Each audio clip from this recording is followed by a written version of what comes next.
Dans le film Don Camillo, je ne sais plus quel épisode, il y avait eu donc l'éternelle dispute entre Pépone et Don Camillo. C'était le discours de la droite contre la gauche.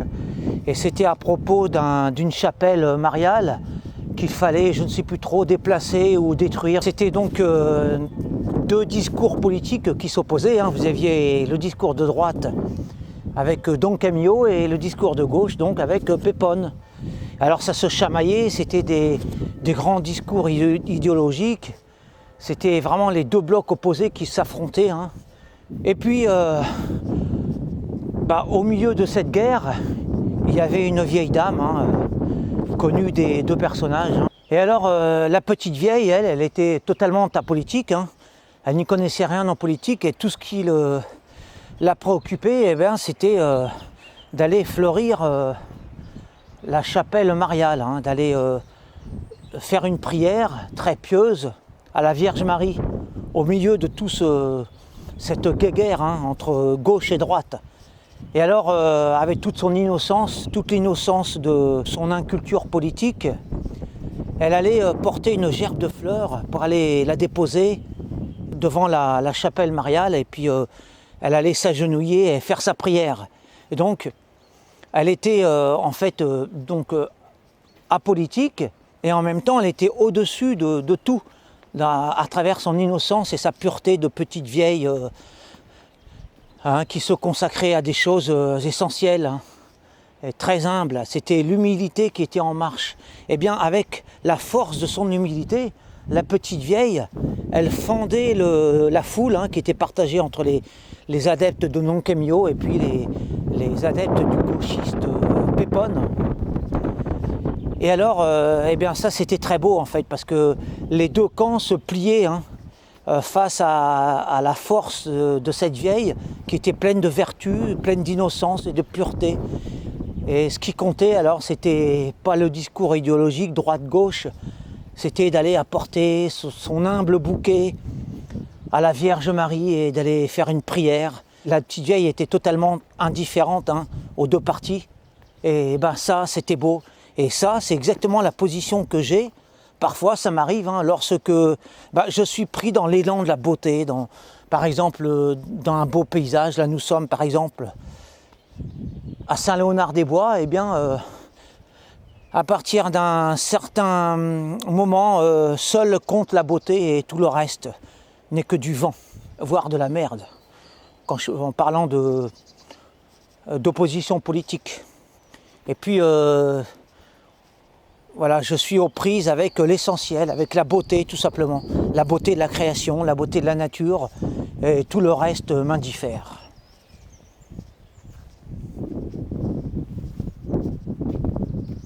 Nous sommes dans un village, Saint-Paul-du-Gautier, c'est des distributeurs de pain, alors avec la carte, avec tout ce qu'il faut de moderne, voilà où on est réduit la France profonde, on est en train de tuer les petits commerces. Vous avez le bon pain français qui est distribué électroniquement et mécaniquement.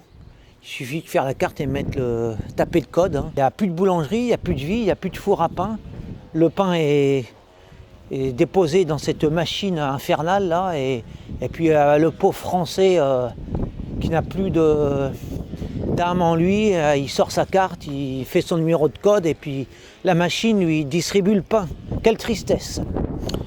Alors j'ai aperçu une belle petite chapelle là, et je vais aller voir ce qu'il en est. Là, ça devient de plus en plus rare de trouver des chapelles au bord des routes. Bon, ça on voit que c'est une vieille chapelle, parce qu'il y a la croix au-dessus, là, la grosse croix, je ne sais plus comment on appelle ça.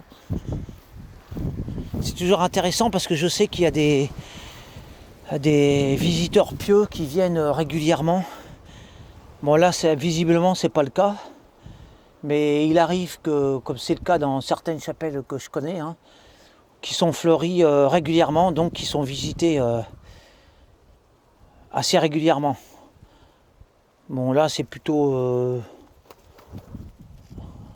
un peu à l'abandon. Voilà, mais c'est toujours intéressant.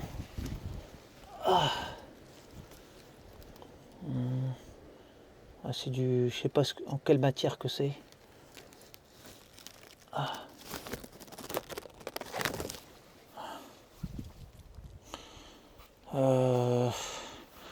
Bon bah là on a les rosiers, hein, ce qui correspond bien à l'esprit des lieux. Hein. Bon bah j'en fais le tour au sens littéral du terme. Hein. Je fais le tour de cette chapelle. Ah, c'est toujours intéressant, moi j'aime beaucoup. Voilà, on voit que ça a bien vieilli là quand même, hein, ça a travaillé la pierre. Le mur a travaillé. Hein. Bon c'est bien, c'est vraiment une belle chapelle costaud, elle est bien solide là, elle a une assise séculaire. Voilà, ça ce sont des siècles qui nous contemplent, hein, comme dirait Napoléon.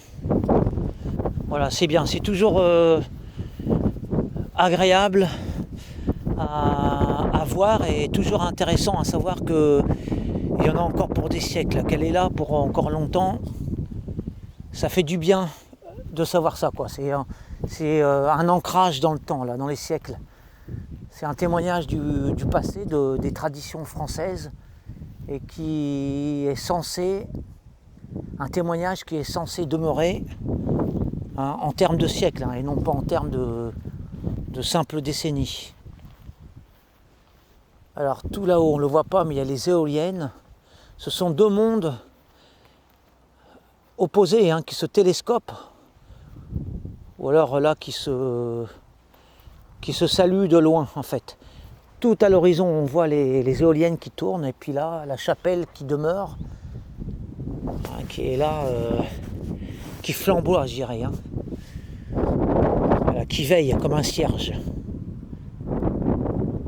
Qui veille, alors peut-être sur les voitures là qui passent, et puis aussi sur les derniers jours de ce siècle.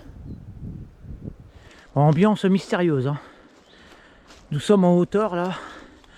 Nous devons être au point le plus culminant du département. Hein. Alors ça ne se voit pas nécessairement dans ces images. Hein. Mais là, on domine tout un paysage, toute une plaine. Hein. Bah, c'est ce qu'on appelle les Alpes Mancelles. Hein.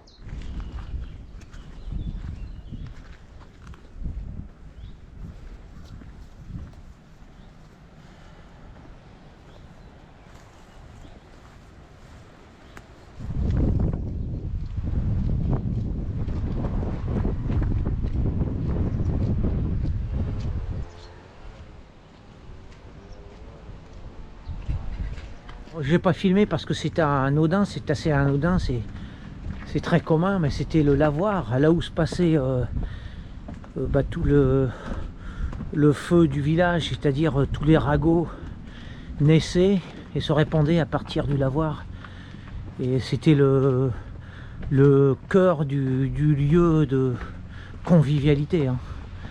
C'est là que toutes les commères échangeaient leurs bonnes et mauvaises idées, et toute l'humeur du village se répandait à partir de là. Hein. C'est là que battait le pouls du village, et les commères qui lavaient leur linge en chœur. Bon bah c'était quelque chose, hein. C'était vraiment extrêmement vivant. Hein. Aujourd'hui le village est mortel.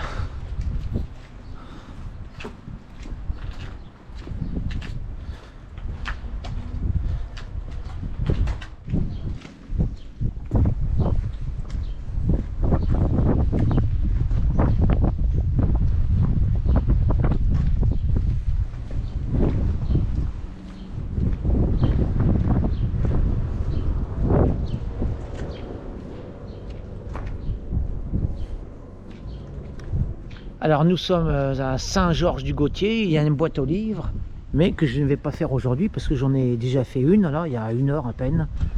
Donc je me la réserve pour une prochaine fois. Il y a du Gallimard, il y a un peu de tout en fait. Bon, ça tourne, alors je vous la ferai une prochaine fois. on se croirait légèrement au Père-Lachaise.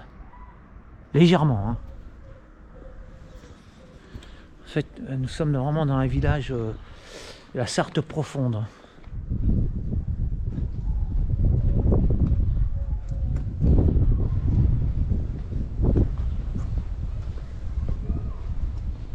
Je suppose que c'est fermé. Ouais. Comme d'habitude, hein, les églises des villages sont quasiment toutes fermées. Hein. Maintenant, c'est devenu la norme. Hein.